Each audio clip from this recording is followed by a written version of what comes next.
Fala, meus queridos, tudo bem com vocês? Como passar esse final de semana? Final de semana que movimentou muito o futebol brasileiro e você vai acompanhar aqui nesse vídeo tudo o que de melhor aconteceu com os 20 clubes da Série A. Além de, obviamente, aqui a gente vai abordar o Diniz no Cruzeiro, vamos conversar sobre a fala do Thiago Silva sobre os campeonatos estaduais e, em especial, o Campeonato Carioca.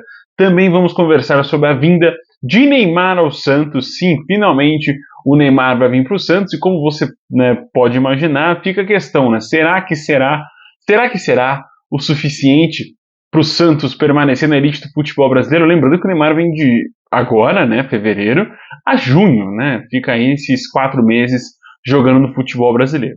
Também vamos falar do Campeonato Paulista, que tivemos a vitória do São Paulo em cima do Corinthians. Então, cara, fica aqui até o final do vídeo, que você vai ter tudo aqui esmiuçado, bonitinho, tudo que de melhor aconteceu nesse final de semana. Se inscreve no canal para você não perder nada do futebol brasileiro até o final do ano e na próxima temporada também. Curte esse vídeo, cara, deixa o seu comentário aqui e mostra para o YouTube que esse conteúdo é interessante, que esse conteúdo é legal, que ele vai ajudar esse meu vídeo aqui, né, a disseminar e ir para outras pessoas, disseminar a minha voz por essa incrível plataforma. Bom, vamos conversar então aqui sobre os jogos do final de semana, começando pelo sábado, que tivemos o confronto entre Água Santa e Bragantino. O Água Santa venceu por 3-0, gol do Luan Dias de pênalti, Diogo Batista e Ademilson.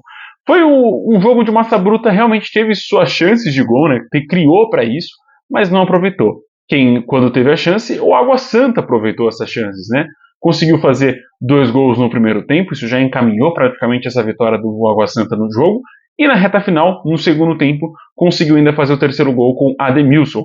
O Bragantino desperdiçou inúmeras chances, tanto no primeiro quanto no segundo tempo, mas na etapa final, com o ritmo já do Água Santa um pouco já cansado, mas tem essa derrota dolorosa, né? E vamos ver se os conselhos do Klopp, que chega ao Brasil nessa semana, no Klopp, né? Jürgen Klopp, esse aqui, técnico alemão, conhecido pelos trabalhos de Liverpool e Borussia Dortmund, conseguem ajudar o time a se remanejar, a se ajeitar para o restante da temporada, né? Visto que o time não melhorou da temporada passada para cá, e a gente lembra como foi 2024 o Bragantino, né? Brigando para não cair até o final do Campeonato Brasileiro. Também no sábado tivemos a estreia do time titular do Flamengo, né? E esse time ganhou por 2-0 em cima do Volta Redonda lá em Brasília. Michael e Plata fizeram os gols do Mengão, um gol em cada tempo, né? Um gol no finalzinho do primeiro tempo, outro gol no comecinho do segundo tempo, deram essa boa vitória para o Flamengo. Foi um jogo onde os comandados do Felipe Luiz, né, os titulares, jogaram muito bem, dominaram muito bem o Volta Redonda e conseguiram essa boa vitória. Obviamente que com mais qualidade, com mais, não qualidade, mas tempo e ritmo de jogo, poderiam ter aproveitado melhor as oportunidades que criaram ao longo do jogo. Vale destacar a estreia do Arrascaeta na temporada, né? Foi muito bem, conseguiu dar muita malemolência para esse meio campo do Flamengo e o time conseguiu vencer com muita tranquilidade o Volta Redonda. Também no sábado tivemos a vitória do Cruzeiro o empate do Cruzeiro em 1-1 com o Betim, né? E aqui eu vou abrir um parênteses um pouco mais extenso. O vídeo de hoje vai ser longo porque tem muito assunto para a gente conversar. Bom, vamos falar do Cruzeiro. Eu quero separar aqui esse início de temporada do Cruzeiro em 2 pontos. O primeiro delas, 2 pontos / 2 culpados, né? O primeiro deles, obviamente, é o erro da direção, que, no meu ponto de vista, está sendo amadora do meio do ano para cá, do meio do ano de 2024 para cá, na verdade, quando não era para demitir o Seabra, não era para contratar o Diniz, e agora não era para demitir o Diniz nesse começo de temporada. Se você tinha uma oportunidade de demitir o técnico Fernando Diniz, seria no final da temporada passada, né, onde o time terminou a temporada muito abaixo do que estava se esperando do time, que já teve um bom investimento em 2024. Termina abaixo, né, vice da Copa Sul-Americana, não termina classificado na fase de grupos da Libertadores, nem na fase de mata-mata da pré-Libertadores do Campeonato Brasileiro. Isso para mim já seria um ponto importante para você demitir um treinador, porque o Seabra deixa entre aspas, né, porque foi demitido o comando do Cruzeiro com um time semifinalista de Copa Sul-Americana e praticamente encaminhado a classificação na Libertadores. Se mantesse a regularidade, iria conquistar, ou de uma forma ou de outra. Como eu já falei, não acho que o Cruzeiro venceria o Racing nem com o Seabra, e não venceu com o Diniz, mas o futebol poderia ter sido diferente e o time, na minha visão, conseguiria sim uma vaga para a Libertadores com o Seabra como técnico. Mas por capricho da direção, do dirigente em questão, o Cruzeiro acabou demitindo o Seabra, né, e vindo num bom rendimento com a equipe. Contratou o Diniz por puro capricho da direção, por ser o grande técnico do ano, ter sido campeão da Libertadores, achou que ele ia resgatar esse futebol, mas ele vem de um dos piores anos da carreira dele, na minha visão. Ele não vai assumir, porque não é o feitio do Diniz assumir que errou, ele não assume os erros, né? Eu acho que isso é o grande mal do Diniz, não entender quando erra e não absorver as críticas quando erra. Enfim, um erro claro de planejamento, na minha opinião, essa demissão do Diniz nesse começo de temporada. Todaro, então você é a favor do Diniz continuar no Cruzeiro ao longo de 2025?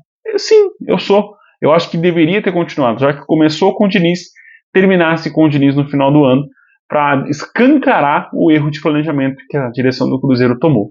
Não acho que vai acertar agora com a contratação do Tite ou do Renato Gaúcho. São nomes, acho que para mim também seguem muito o oba-oba da torcida e não muito o planejamento com as peças que tem a seu redor. O Gabigol não vai bem com o Diniz, Dudu não vai bem com o Renato, Cássio não vai bem com o Renato.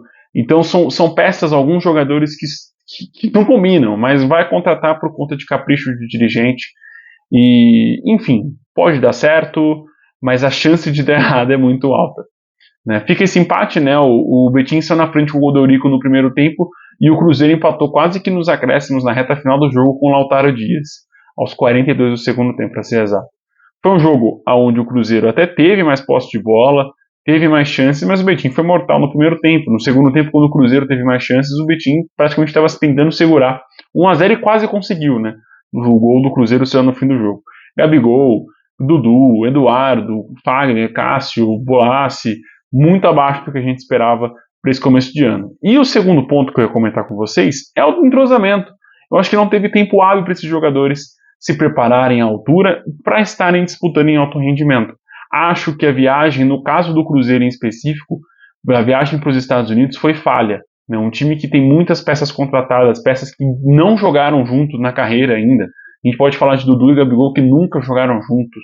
Fabrício, Bruno e Fagner, Eduardo e Matheus Pereira, peças que precisam ter uma liga e não funcionou nesse começo de ano. Né? Pode vir a funcionar, pode entrar nas engrenagens ao longo da temporada, eu acho que isso vai acontecer, porque são jogadores que têm um talento muito bom, têm um bom talento, uma boa qualidade futebolística falando mesmo. Eu acho que isso pode acontecer ao longo da temporada, mas não tivemos tempo, então esses resultados ruins no começo de temporada vão acontecer. Eu me lembro muito bem do Palmeiras de 2015, quando teve aquela barca do Matos. O time demorou muito para engrenar, tivemos muitos tropeços, né? O Palmeiras teve muito tropeço no começo no Paulistão, mas logo no meio para o final do Campeonato Paulista, por exemplo, conseguiu ser finalista e ao longo do Brasileirão também mais arrastou para ser campeão da Copa do Brasil no final do ano. Então acho que faltou um respiro, faltou uma paciência maior com o Diniz. Eu, no meu caso, daria questão de tempo, né, para o Diniz comandar o Cruzeiro até o final do Campeonato Mineiro. Acho que seria um bom tempo para ele treinar a equipe e para a equipe se preparar. Volto a repetir, os erros de planejamento começaram no meio do ano passado com a demissão do Seabra, se insistiram na contratação e permanência do Diniz e continuaram com essa viagem para os Estados Unidos. Eu acho que mais tempo de treinamento seria o ideal para essa equipe estar apresentando pelo menos um futebol um pouco mais agradável nesse começo de Campeonato Mineiro. No Campeonato Gaúcho, o Internacional venceu o Juventude por 2-0, 2 gols do Borré, um desses gols de pênalti muito bem marcado. O Inter vence por 2-0, e quem não errou o planejamento foi o Inter, que manteve o Roger Machado, fez tudo para mantê-lo, e eu acredito e torço para que ele fique até o final do ano, mesmo que o Inter oscile, mesmo que o Inter não seja campeão gaúcho, não seja campeão brasileiro, acho que pode beliscar alguma Copa ao longo do final do ano, mas é uma boa equipe, tem qualidade no elenco, tem qualidade com seus jogadores, e nesse jogo em específico com o Juventude, a defesa do Inter para mim foi nota 10. O time se defendeu muito bem e o Juventude é um bom time, é muito bem treinado, e mais um ano que vai conseguir desempenhar bem, pelo menos, no Campeonato Brasileiro. Eu falei que não ia brigar contra o rebaixamento, chegou a brigar um pouquinho, mas não foi rebaixado, mas é uma equipe que provavelmente vai ficar na parte de baixo, mas é uma equipe com talento para não passar sustos ao longo da temporada. Vamos falar de 2 jogos do Fortaleza aqui nesse vídeo. Então, o primeiro deles aconteceu no sábado, onde o Leão do Pici venceu o Horizonte por 3-1 com o time misto. Mesmo com o time misto, o Fortaleza foi muito bem, dominou o Horizonte, né? Fez o primeiro gol do jogo logo no comecinho, aos 10 minutos, com o Renato Kaiser. Depois o Breno Lopes fez o segundo gol de pênalti. O Horizonte chegou a descontar, né? Mas o Renato Kaiser fez antes o segundo gol de pênalti também. O Valdson fez o gol do Horizonte, 3-1 no placar pro Leão do Pici. Amplo domínio do Fortaleza nesse jogo, mereceu a vitória e merecia até mais. Mas com o time reserva foi boa essa vitória para dar uma rodagem boa aí ao elenco. Das viagens que a gente teve para os Estados Unidos, a equipe que melhor aproveitou e que melhor pode ter absorvido o futebol foi o Atlético Mineiro, né, que enfrenta uma academia completamente diferente, um time e uma escola diferente de futebol que é a dos Estados Unidos. Passou um perrengue controlando o Síria, a gente tem que falar isso, é verdade. Mas consegue manter o 0-0, foi para os pênaltis, acabou sendo derrotado nas penalidades, que é uma loteria. Dificilmente você vai ter um time que treinou penalidades nesse começo de ano. E eu acho que a cobrança do Davidson diz muito isso, né? Chutou muito mal. Mas o time consegue, né, aprender, e eu acho que absorve e consegue sim ter uma exposição de marca. Eu acho que a exposição de marca só vale se você enfrenta times de outros países, porque você vai levar a torcida daquele time local para o estádio, eles vão ver a sua camisa, vão ver o seu time jogar. Eu acho que isso realmente movimenta a marca internacionalmente falando. Mas fica nesse 0-0, eu acho que o saldo positivo do Atlético é só esse mesmo, porque de futebol o time está devendo muito nesse ano. Não marcou ainda na temporada, vale ressaltar esse ponto também. Vamos falar de um time que entrou com um time alternativo, e eu não sei por que entrou com um time alternativo. Esse time é o Santos, né? E aí eu já vou falar do Neymar ao longo depois da análise do jogo. O Santos foi com o time reserva, um mistão, para jogar contra o Velo Clube em Rio Claro, e acabou sendo derrotado por 2-1. Essa é uma das vitórias, acho que mais inesperadas e absurdas que o Santos teve em sua história. Esse 2-1 para mim escancara o péssimo momento da equipe, tanto de comando quanto de jogadores. Eu acho que o Santos está muito abaixo, inclusive as peças que você analisa do Santos hoje são infinitamente inferiores à de que o Neymar encontrou em 2011, 2010 ali, quando jogava pelo Santos, na primeira passagem pelo Santos. Mas o Santos perdeu com 2 gols do Daniel Amorim, e o Velo Clube dominou mesmo o Santos, tá? Colocou o Santos contra as cordas ali, e só não goleou, não fez mais gols por conta de falta de capricho e de qualidade dos seus jogadores. O Léo Godoy descontou para o Santos no fim, aos 45 do segundo tempo. Vamos falar agora de Neymar. O Neymar vem para o Santos agora em fevereiro, e deve permanecer até junho, quando começa o Super Mundial, e aí sim ele volta aos planos do Al Hilal. Cara, para mim é uma boa contratação. Eu acho que é um jogador fora de série que a gente tem no futebol brasileiro, no mercado brasileiro como um todo, né? Eu acho que é o melhor jogador que a gente tem nos últimos 10 anos, eu ia falar 15 anos, porque é 2010. É o melhor jogador, o jogador mais expoente que a gente tem. É uma baita contratação, só que é um tempo muito curto. O Neymar não vai ser o salvador da pátria para o Santos nesses 4 meses, perdão. Lembrando que ele vai pegar um início de Campeonato Brasileiro, uma fase ali preliminar de Copa do Brasil, o Campeonato Paulista como um todo. Eu acho que o Santos pode ser campeão paulista com ele em campo. Pode, assim como o Palmeiras, assim como o Corinthians, assim como o São Paulo também podem. Eu acho que ele eleva o elenco, o time, né, que o Santos tem, mas se a gente pegar o elenco como um todo, ainda é muito abaixo do que a gente espera de um time como o Santos. Né? Tudo bem que o Santos esse ano entra no Campeonato Brasileiro pensando muito mais em permanecer na Série A do que brigar por outra coisa, porque volta da Série B, e eu sempre falo isso, o time que volta da Série B tem que ter isso como planejamento. Não adianta almejar o título campeão brasileiro ou Libertadores se o time primeiro não bateu o seu primeiro objetivo, que é permanecer na Série A. Mas, cara, sendo bem sincero, não me empolga essa questão futebolística do Santos. Não acho que vai salvar o Santos esse ano. Como eu falei, pode ser campeão paulista, pode encaminhar muito bem uma Copa do Brasil, ajudar com que o Santos avance. Mas e depois de junho? Como será os outros 6 meses do Santos sem Neymar? Né, o time, ainda mais nessa questão, o time não pode criar uma dependência do Neymar nesses 4 meses, porque vão ter 6 para a disputa, né? Lembrando que esse ano a disputa do Campeonato Brasileiro vai até dezembro, né? Então você vai ter sim 6 meses de disputa sem um dos craques do seu time que você vai contratar, mas volto a repetir, o Neymar é um jogador fora de série, com físico, com ritmo de jogo E aí eu coloco um mesinho para ele recuperar esse ritmo, visto que nesse mês de fevereiro e março ainda tem carnaval. E a gente sabe como o Neymar gosta de carnaval. Pode ser que a gente vai ter o Neymar em bom nível, em alto nível, a partir de março. E aí sobram 3 meses para a gente ver o Neymar em campo. E aí tem pausa para a Libertadores, pausa para a Sul-Americana e vai minguando os jogos que ele tem com a camisa do Santos. Acho bom? Claro. Volto a repetir, é um jogador excepcional pro futebol brasileiro. Mas não acho que ele salvará o ano do Santos, como muita gente está pintando por aí. Vai ser legal para o marketing, vai ser legal para visibilidade que o Santos vai ganhar junto com o Neymar. E principalmente o Neymar chegar arrebentando no Santos, isso eleva muito o patamar do futebol brasileiro, do próprio Santos, nessa temporada. Mas e depois? Fica essa questão. Então deixa essa questão para vocês. E depois, o que você acha que será o Santos de Neymar? O Santos sem Neymar depois de Neymar nessa temporada de 2025. Seria incrível se ele ficasse depois. Mas por enquanto a informação que a gente tem é de que ele fica até junho e não renova. Volta ao Hilal. Mas se voltar, cara, fica algo muito interessante pra gente acompanhar ao longo de todo o ano. Se ele vai pro Mundial e volta pro Santos, por exemplo, seria muito legal. No Campeonato Baiano, o Vitória dominou a equipe do Colo-Colo fora de casa e venceu por 4-1. Fora de casa porque foi na Fonte Nova, né? Muito entre aspas aí. Gustavo Mosquito, Janderson, Wellington Rato e Fabrício fizeram os gols do Leão da Barra. O Wesley descontou pro Colo-Colo. Olho nesse Fabrício, que é um baita do centroavante que o Vitória encontrou ele na Europa e vem para fazer muito bem essa função de camisa 9 ali do Leão da Barra. O Palmeiras, que não foi bem, não dominou como o Vitória, perdeu na Arena Barueri por 2-1 para o Novo Horizontino. Essa foi a primeira vitória na história do Novo Horizontino em cima do Palmeiras. Méritos totais do Novo Horizontino, mas o Palmeiras começou muito bem esse confronto, dominando o primeiro tempo, mas fazendo apenas um golzinho com o Facundo Torres, né, estreante ali no Palmeiras nessa temporada, fez o primeiro gol dele com a camisa do Verdão, mas no segundo tempo o Novo Horizontino foi para cima, o Palmeiras diminuiu muito seu ritmo,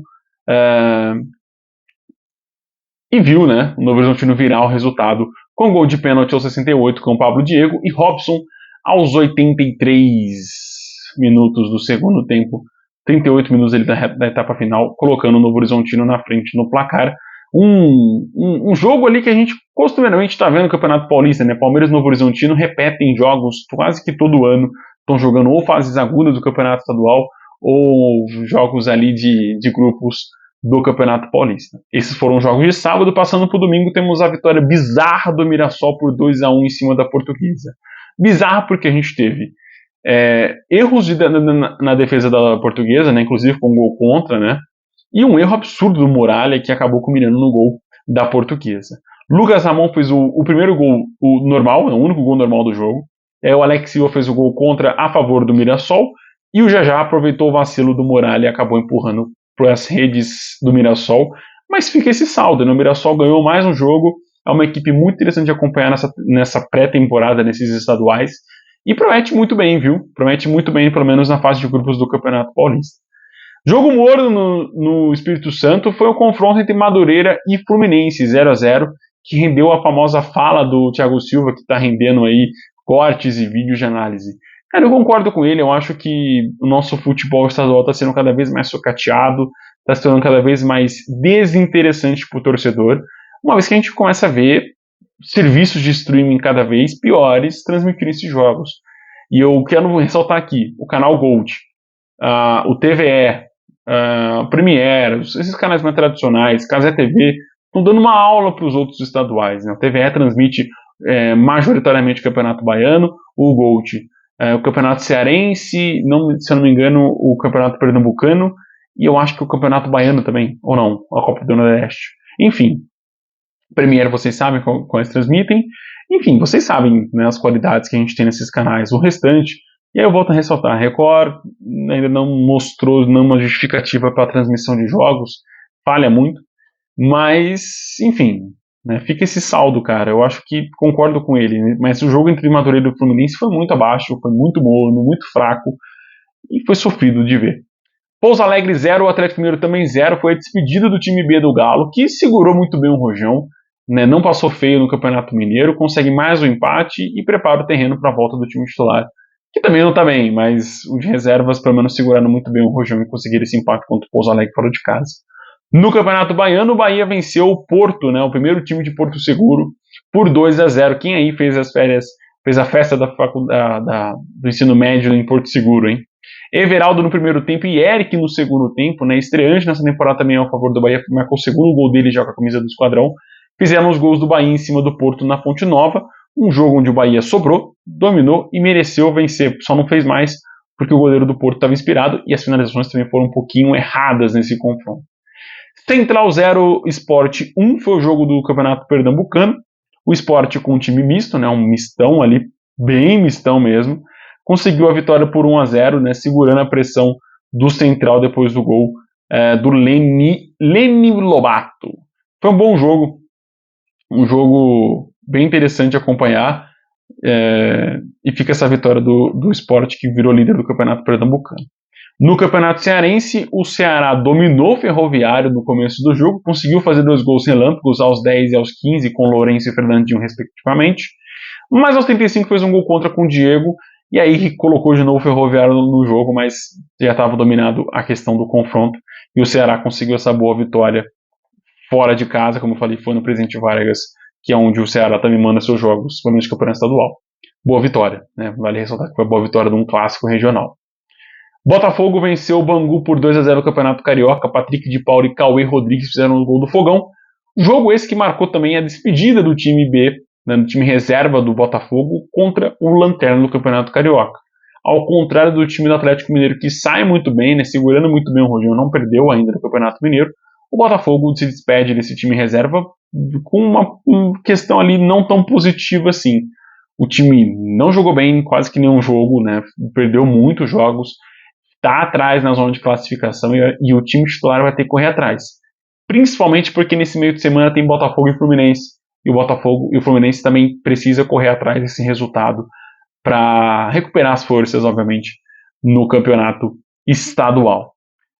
O São Paulo venceu e deu um show no segundo tempo em cima do Corinthians por 3-1.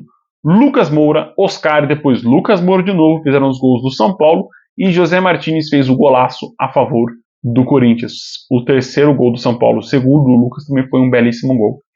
Como eu falei para vocês, o São Paulo deu um show no segundo tempo, porque no primeiro tempo tomou cada susto do Corinthians que foi impressionante. Faltou qualidade, faltou calma, faltou paciência para o Corinthians definir melhor na primeira etapa. No segundo tempo, com 4 minutos do segundo tempo, o Lucas Moura fez o primeiro gol de cabeça, cabeceou, pulou, e pelo amor de Deus na bola, né? Pulou muito bem, conseguiu fazer o primeiro gol do São Paulo, pulou muito alto.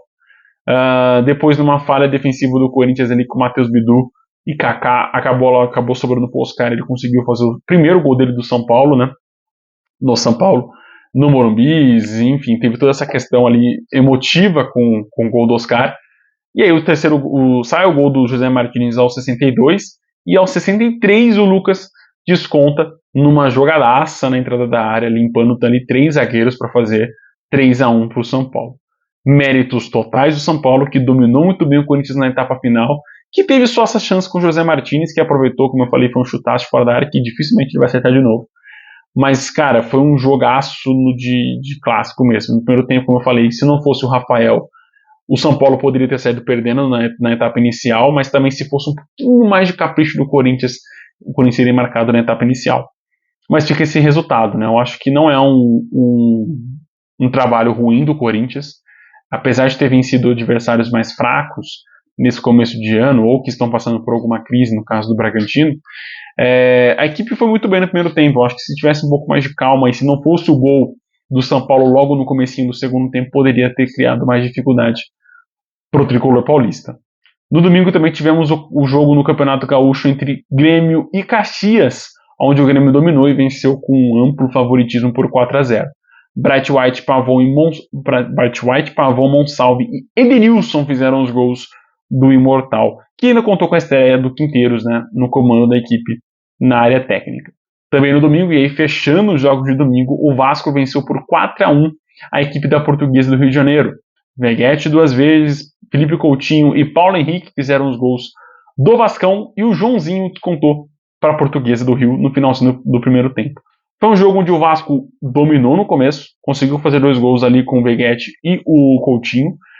abaixou um pouco o ritmo, tomou um susto na etapa final e aí ligou o sinal de alerta, né, para o time se segurar, entrar em campo de novo, entrar com ritmo de novo no jogo, e aí conseguiu fazer 2 gols na etapa final. Foi feliz nessas finalizações de Paulo Henrique e o Beguesh também, dando essa boa vitória pro Vasco em cima da Portuguesa, que desandou depois da derrota com o Fluminense, né, cara? Contra o Flu jogou tão bem, para agora contra o Vasco acabar desempenhando um pouco mal. Não foi um jogo horrível, mas foi mal. O Fortaleza, cara, amassou o Cariri hoje no Campeonato Cearense, né? 7-0. E aí, cara, tudo bem que há um penhasco entre Fortaleza, Ceará e o restante dos times no Campeonato Cearense, mas, cara, a gente também tem penhascos no Campeonato Paulista, penhascos no Campeonato Carioca, Campeonato Mineiro, Campeonato Gaúcho. E é difícil a gente ver goleadas como essa, né? Esse 7-0, ou os outros resultados de goleada que o Fortaleza fez nos jogos nos Estados Unidos. Esse 7-0 e a forma como o Fortaleza apresentou o futebol hoje, cara, colocaram o Fortaleza, na minha opinião, como o melhor time nesse início de temporada do futebol brasileiro. O time do Vojvoda tá jogando muita bola, tá gostoso de ver esse time jogar, e eu acho que pode render frutos nesse ano. Eu espero, anseio para esse time do Fortaleza conquistar um título nacional relevante, importante. Uma Copa do Brasil, o Campeonato Brasileiro eu acho mais difícil, uma boa classificação na Libertadores. Cara, eu acho que tô sentindo que vai ser dessa vez que o Fortaleza vai conquistar alguma coisa, porque tem boas peças. O Vojvoda, como eu falei, testou os reservas no sábado contra o Horizonte, e agora os titulares contra o Cariri no Presidente Vargas amassa o Cariri por 7-0. Moisés, 2 do Lucero, Marinho, Pochettino, Iago Pikachu e Brits fizeram os gols do Leão do PC. Como você pode ver, todos os jogadores de ataque praticamente, né? Tirando o Brits ali, você tem Pikachu fazendo gol, Pochettino, Marinho, Lucero e Moisés. E o gol do Moisés, assim, foi digno de Lucas, foi um golaço.